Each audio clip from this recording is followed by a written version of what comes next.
Herkese merhaba. Hesap makinesiyle korelasyon katsayısı nasıl hesaplanır? Bugün bunu göreceğiz. Ve aynı problemi kullanacağım bunun için. Önce şu belleği bir temizleyeyim. Regresyon modunu alıyorum. Lineer regresyonu seçiyorum. Ve bu değerleri gireceğim şimdi.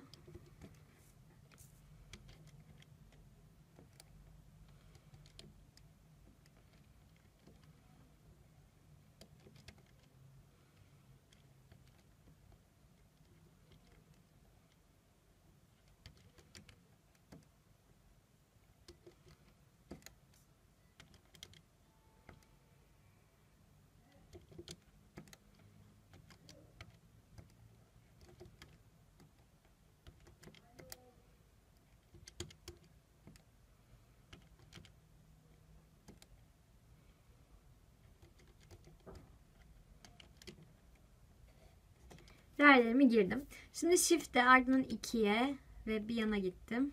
2 yana gittim. Buradan R var. İşte bu bana korelasyon katsayısını veriyor.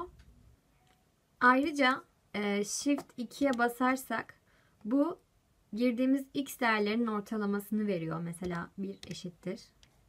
Bu videoda bu kadar. Bir sonraki videoda görüşmek üzere.